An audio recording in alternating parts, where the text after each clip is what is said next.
This is P4P Boxing TV. I'm joined by Joe Cordina. Joe, how you doing, right? I'm good, thank you, brother. Hope you're well. Yeah, thanks. Joe, obviously last time we had fight news from you was the Shakur Stevenson fight on the Beterbiev versus Bivol card, which fell through due to Shakur's injury. What was your initial reaction when you found out when he pulled out? Obviously, it can't be helped. You get me? It's an injury. I've had injuries. I've had hand injuries just before a fight. So, yeah, but then, like, when I had a hand injury, I showed everything, scan, my x-ray, everything. Obviously, I just seen a picture of him on a bed, like, with his hand bandaged. Like, it might have been just a sprain or something like that, but for it, for nothing to ever come out of anything after that photo, yeah, it was a bit fishy. But listen, what can you do? Nothing. Mm. Once he did pull out, was there any talks for a replacement opponent? Because on the realities and cards, we've seen very late replacements like Ishmael Davis, who's done it twice now.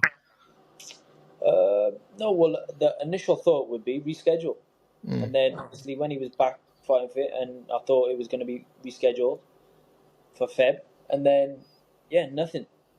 Yeah, He ended up going with Schofield, but yeah, that was a bit of a kick in the balls. But yeah, same again. What can you do about that? It's nothing. It's a load of politics, if you ask me. yeah. Will you be at Saudi Arabia for the fight? Yeah, I was out there for. Oh, will I be out there Yeah, for yeah, the yeah. fight? Oh, 100%. I'll be out there. Mm. 100%. Staying on the topic of that card, do you think it's the greatest fight card of all time? Probably would have to say. Mm. Yeah, you probably would have to say that. I can't remember looking back and seeing so many big fights and big names on one card. Yeah, there's a lot. So, um, yeah, you would have to say so. Yeah. Can you have your prediction for the February 22nd card? I'll say each fight and you just give us a prediction and how. Yeah. Joshua Boatsy versus Callum Smith. I'm on the fence for that one. I got splinters. Zhile Zhang versus Ajit Cabal. Caballal, How? stoppage. Virgil Ortiz Jr. versus Israel Madrimov. Oh,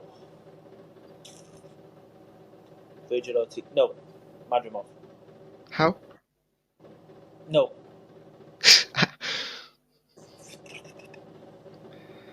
I'm on the fence with that one as well. Mm. I Uh, think yeah, they're both great fighters. yeah, Carlos Adames versus Hamza Sherez. Hamza, stoppage. Mm. Shakur Stevenson versus Floyd Schofield. Um, Stevenson. Daniel Dubois versus Joseph Parker. Well, you would have to, from recent wins, you'd have to go with Daniel Dubois, but don't put it past Joseph Parker. He's Which it, experienced, good fighter.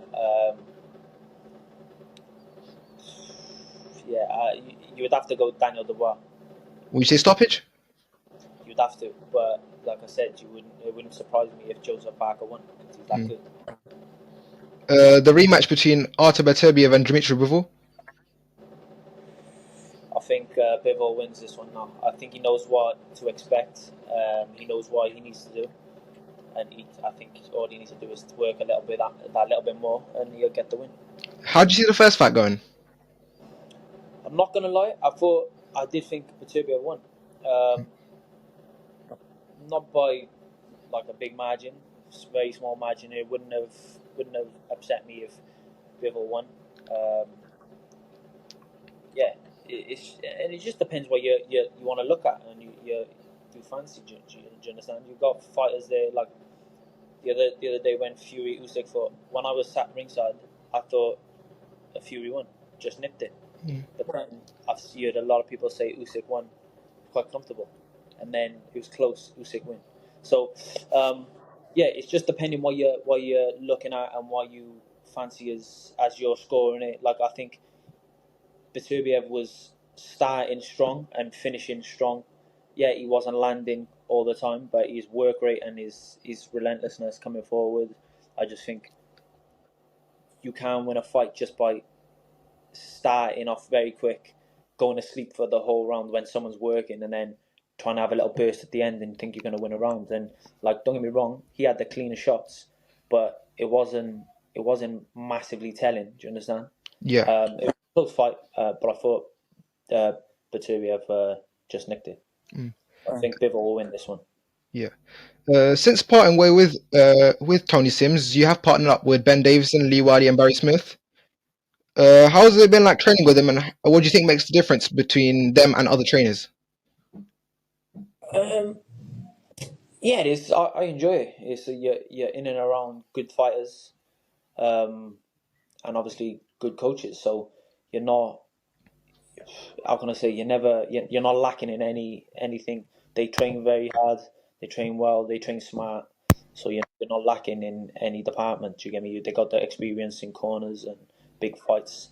Then you got the boys around you that are gonna spur you on, and for you to look at and take little bits off. And it doesn't matter where you are in your career, whether you're at the top or the bottom, you can always learn more. Do you understand? So it's always good to watch certain fighters that are even less experienced than me, but you might pick something off. They do something well, so that's always good. And yeah, training down there it's good. I'm enjoying it. Your promotional contract with Matchroom is up, and there was a bit of back and forth regarding that. Are you and Matchroom on good terms now? Yeah, I was never on. I wasn't not on good terms with them. There was just a few things I needed to be cleared up. That's all. But no one was making anything clear to me. So now we've got that. Yeah, I was with Frank Smith and Eddie at the Fury Usyk fight.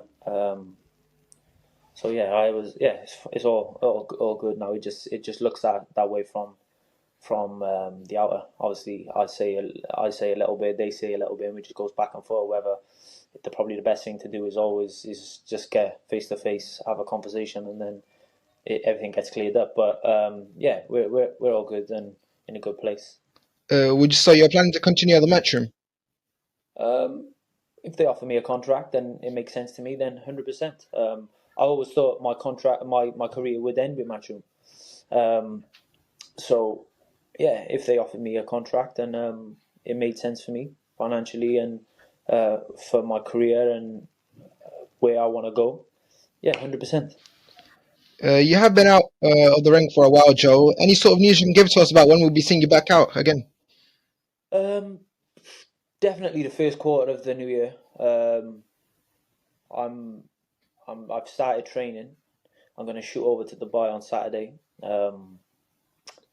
and do a little bit of training over there, get in the warm weather, and spice it up a little bit because a little bit of change of scenery. Because I normally go on a training camp to America in January, February, which we have done with Tony Sims for we done 2 or 3 times the last 5 years. So it's always good. It's always good to get away and, like I said, change the scenery. And I know a lot of people out there. I know at Box IQ, Joe in Box IQ, and you've got a few good people in the gym in and around. You've got Rocky Fielding in there, so experience and Khan is always in there. I seen Khan at the fight, Fury Usyk fight, and he said when you come over, we get some training in. So yeah, which is always good. So I'm gonna go over there, do a little bit of training, and enjoy the weather, and just get in good spirits, ready for when I come back, start camp, and go from there. 2024 hasn't been the best of years for you, but how would you reflect on it? It is what it is. I can't really say too much because, like, if yeah, I took my first loss. I lost my world title, and it wasn't down to Kakachi being better than me. No chance, because I believe if I was at the weight that and I could make the weight comfortable, I would have beat him very comfortably. The first 2 rounds was comfortable for me, and I went back to the corner thinking he was going to be comfortable. But the top and bottom of it is I was struggling bad at the weight, and the 2 shots that he caught me with on the break, just shook me to my boots. I think if anyone took that struggle for a weight and took 2 clean shots, I think it's going to affect them. So yeah, it wasn't down to me losing a fight because he's better than me. Because I don't believe he is good. He's a good fighter, but I don't believe he's better than me. I'd start asking myself questions. Am I at this level at this? But I've already proved I'm at that level. But I just believe that he's not better than me, and I didn't lose it because he was better than me. So yeah, it wasn't the best of years, but we just put that behind me. I moved up a weight now. I'm at the weight that I originally was when I turned pro, and 8 years ago. So you could see probably, yeah, I would have been struggling for the weight back of the recent years. But yeah, it was time to move back up to lightweight, and I'm here now, and I feel comfortable when I'm training. Yeah. Obviously, we were talking about before you were at the Fury Usyk fight, the rematch. What was your opinion on the AI scoring? I don't think it'll work because if how can I say, like, well, put it this way: if Beterbiev and Bivol, a lot of people had Bivol winning. If it was Beterbiev and Bivol that fight, and there was an AI judge, Beterbiev would have won near enough every round, apart from maybe one or two. He probably would have won it all because of the amount of punches he threw, the pressure, the shot, everything. There was way more coming from him. So, yeah, I just don't think it's going to work in boxing. On the co-main event, we had a stablemate of yours, Moses Atama, who blasted at Damson McKean. What did you make of his performance, and do you think he could be Mike Tyson's record for the youngest heavyweight champion? Yeah, he could, but whether someone gives him the opportunity, we don't know. Because I'll be honest with you, I said it to him straight after the fight. I said, bro, yes, you're a special fighter, and I don't say that and I don't chuck that around. Do you understand? There's a couple of the fighters that I look at and the things they do in the ring, and I think that's special. Like one of them being Moses, the other one like Peter McGrail. His footwork is different level. Do you understand? Now, if he could punch, and I'm not saying he can't punch, but if he could punch and he had that one punch knockout power, there'd be no one to beat him. Genuinely, no one to beat him.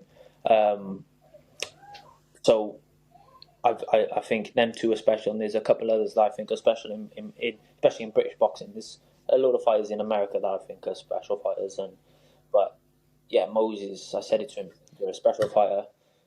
I would chuck him in there with them two, Usyk and Fury, right now. Yeah. Same as Daniel Dubois. I'd chuck him in with them all, and I'd definitely have a punt on him.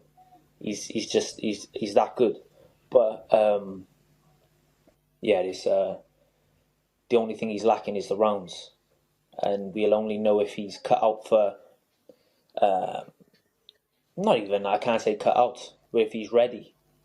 That's what the word I mean. If he's ready for them sort of geezers, because when he hits them and they don't budge, and they're going through the rounds, that's when you'll see if he's got it. Do you understand? Yeah. Absolutely. On that note, Joe, thank you for your time, and we look forward to seeing you back out again in 2025.